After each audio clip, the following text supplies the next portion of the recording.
Faith book, the book of faith, the Word of God, the Bible. Isang magandang gabi sa ating lahat, mga kapatid. At sa muli, tayo po ay mag-aaral ng salita ng Panginoon dito sa ating FBK. At ang ating pong teksto sa gabing ito ay ang Galatians chapter 3 at mula sa verse 19 hanggang 26. At sa teksto pong ito, pag-aaralan po natin ngayong gabi ang patungkol sa relasyon ng Kristiyano at ang kautusan. At babasahin po natin ang teksto, sinasabi dito, "Why then was the law given at all? It was added because of transgressions until the seed to whom the promise referred had come. The law was given through angels and entrusted to a mediator. A mediator, however, implies more than one party, but God is one. Is the law therefore opposed to the promises of God? Absolutely not.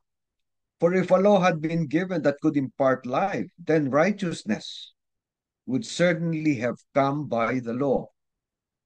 But the scripture has locked up everything under the control of sin, so that what was promised being given through faith in Jesus Christ might be given to those who believe.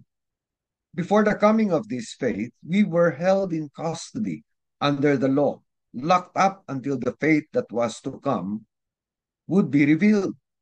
So the law was our guardian until Christ came, that we might be justified by faith. Now that this faith has come, we are no longer under a guardian. So in Christ Jesus, you are all children of God through faith."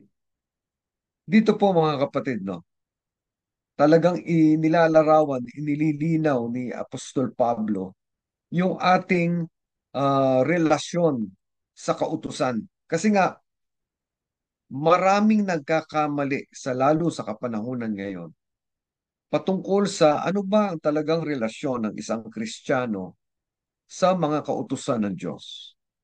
Kasi ang iniisip ng maraming mga simbahan, maraming mga uh, reliyon, yung mga tinatawag na Christian cults, at ito, malungkot, malungkot man na aminin natin, marami sa mga Kristiyanong mga simbahan, yung mga tunay na born again na mga simbahan, marami sa mga miyembro, ito rin ang pananaw. Ang iniisip nila ay ang kautusan ng Diyos, the law of the Bible, the law of God in the Bible, yung tinatawag na mga kautusan na napapaloob dito sa tinatawag na Torah, yung first 5 books of the law, the Bible. Iniisip ng mga tao, ito ay hagdan papuntang langit. Ito ay stairway to heaven na kung gusto mong pumunta ng langit, susundin mo mga kautusan na ito. Yan lagi ang kapananaw. In fact, majority ng mga nagtatawag sa kanilang mga Kristiyano sila, majority mga kapatid, probably more than 80%, yan ang kanilang paniniwala. Ngunit yan po ay isang maling paniniwala, yan po ay isang maling interpretasyon ng salita ng Diyos. At hindi po yan ang tinuturo ng Biblia. The Bible never teaches us na ikaw ay kinakailangang sumunod sa kautusan para pumuntang langit. May serbisyo, mayroong purpose ang kautusan sa sangkatauhan. At hindi ito ang mangligtas. At sinasabi nga dito sa ating binabasa, ito ay patuloy ng pagpapaliwanag ni Apostol Pablo sa mga taga-Galatians, na pinapaliwanag niya na hindi ang kautusan ang daan ng pagtungo sa langit. Hindi ang kautusan ang paraan para makuha natin ang pabor ng Diyos bilang mga tao na nangangailangan ng kaligtasan. Malinaw na ipinaliwanag ni Apostol Pablo nung kanyang inilatag ang mga bersikulong ito, lalo sa Galatians chapter 3. Sabi niya, No, ang kautusan, ang kanyang unang purpose, ang kanyang unang dahilan kung bakit binigay ang kautusan ay una, ipakilala sa atin kung sino ang Diyos. Para makilala natin, sino ba ang Diyos? Ang Diyos na tinatawag nating si Yahweh God in the Old Testament. Siya ang naglikha ng sangkalawakan kasama tayo. At lahat tayo bilang nilikha niya ay pag-aari niya. At tayo ay mananagot sa Kanya. Kaya nga, meron tayong pananagutan sa Kanya.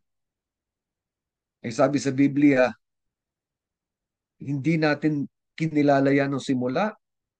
Tayo ay sinilang na sa kamalian, sa kasalanan, mga maling pananaw, at pagpapakilala sa atin ng Diyos, doon natin naliliwanagan, uy, ako pala ay nasa kasalanan. Ako pala ay nasa kamalayan. Nasa kamaliang pananaw. Kaya nga, through the law, hindi lang natin nakikilala kung sino ang Diyos at tayo ay kanyang pag-aari.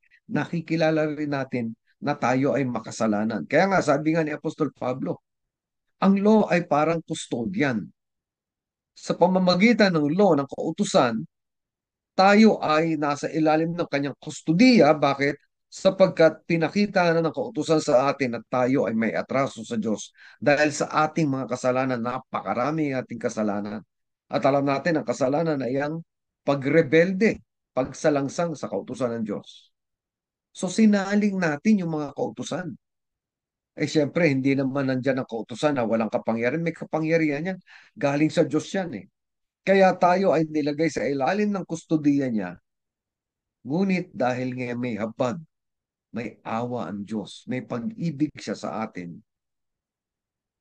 Ito na yung pinaka-importanting purpose ng law na sa pamamagitan ng kautusan, tinuro niya sa atin ang kaligtasan. Hindi siya ang paraan ng kaligtasan. Ang tunay na paraan ng kaligtasan, tinuro ng kautusan at yan ay walang iba kundi ang ating Panginoong Yesus. Ang kautusan mismo nagsabi, ang kautusan at ang mga hula ng Old Testament, the prophecies ng Old Testament, tinutukoy palagi ang Panginoong Yesus. Sa katunayan, yung napakaraming mga kautusan sa Biblia, yung ceremonial laws, lahat yun, walang ibang tinuturo kundi ang Panginoong Yesus. Siya ang tagapagligtas. Para bang sinasabi ng kautusan, ako lamang ang magsasabi sa inyo kung ano ang katayuan nyo sa Diyos, sa harapan ng Diyos. Ngunit hindi ko kaya kayong iligtas. Ang magliligtas sa inyo walang iba kundi ang anak ng Diyos na nagkatawan tao. At yan ang Panginoong Yesus na siyang namatay sa krus ng Kalbaryo para linisin, hugasan ang ating mga kasalanan, patawarin tayo sa lahat ng ating pagsalangsang laban sa Diyos. At alisin ang hatol ng kamatayan sa atin. Kaya nga, dahil nandiyan na ang Panginoong Yesus, yun yung sinasabi ni Apostol Pablo. Sabi niya, wala na kayo sa ilalim ng kustudiya ng kautusan. Tayo ay nilagay na sa kustudiya ng Panginoong Yesus, sa pamumuno at pag-aari ng Panginoong Yesus, sapagkat tayo ay naging mga anak na ng Diyos sa pamamagitan ng pananampalataya. Habang tayo ay nananampalataya sa Kanya ngayon, ano pa ba ang relasyon ng kautusan sa atin? Meron pa, may huling kaugnayan ang kautusan sa atin. Ang kautusan sapagkat nilalarawan niya ang katuwiran ng Diyos, nilalarawan niya ang kabanalan ng Diyos, pinapakita din niya ang pattern kung paano tayo mamumuhay sa harapan ng Diyos. Hindi upang maligtas, kundi upang ipakita sa Diyos ang ating pagmamahal sa Kanya. Sapagkat niligtas tayo ng Diyos para sa isang dahilan, sa isang purpose. Ano yung purpose niya? Niligtas tayo ng Diyos para dalhin sa langit. Ngunit sa lupa pa lamang, pinapakita na ng Diyos sa atin, sandali. Kaya ko kayo niligtas, kayo ay bagong nilalang para sa kabutihan yung sinasabi sa Efeso 2:10. Tayo ay mga obra maestra ng Diyos na nilikha para sa kabutihan na nilaan ng Diyos ng pasimula pa lamang. Kaya nga, We were saved to do good works. We don't do good works para tayo masave, no? Niligtas tayo para tayo magkaroon ng resulta ng mga bunga ng magagandang gawa. Ano yung magagandang gawang yun? Pagsunod natin sa kautusan. Kasi nung simula nakita ng Diyos hindi nyo kaya akong sundin. Kaya ang gagawin ko, ililigtas ko kayo para maging kayong masunurin sa akin. At tigil na niyo yung rebelyon. Hindi na kayo lalabag sa aking mga kautusan.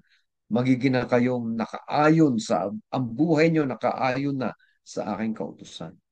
Kaya nga, ang kautusan ngayon, nagiging pattern na ng pamumuhay na dapat maging batayan natin para masabi natin, tinutupad ko ang kalooban ng Diyos sa buhay ko. Ngunit yun ay ginagawa natin bilang bunga ng kaligtasan. Bunga ng kaligtasan. At hindi baliktad na gagawa ka ng kabutihan para maligtas. Hindi. Naligtas ka para gumawa ng kabutihan. At yung kabutihan ay bunga mo na lamang. At hindi ang dahilan ng iyong kaligtasan. Kaya nga mga kapatid, napakalinaw ng relasyon ng kautusan ng Biblia sa isang tao at sa isang tunay na mananampalataya. Naway naging maliwanag sa atin mga kapatid ang ugnayan na ito sa pamamagitan ng ating pagbabasa sa Galatians chapter 3 verses 21 to 26. Tayo po'y manalangin. Ama namin sumasalangit, kami po'y nagpapasalamat sa inyo sa inyong katapatan at pag-ibig sa amin. Salamat Panginoon na malinaw ang inyong salita patungkol sa relasyon ng kautusan sa isang tunay na anak ng Diyos. Sana po, Panginoon, talagang tulutan nyo na ang mga buhay namin, ngayong kami ay inyong tinubos na mula sa aming kasalanan at tiniyak na sa inyong kalangitan. Nawa, Panginoon, gabayan nyo ang aming mga buhay upang matupad sa amin ang inyong ganap na kalooban na magkaroon kami ng buhay na katulad ng Panginoong Yesus. Buhay na nakaayon sa inyong ganap na kabanalan at katuwiran.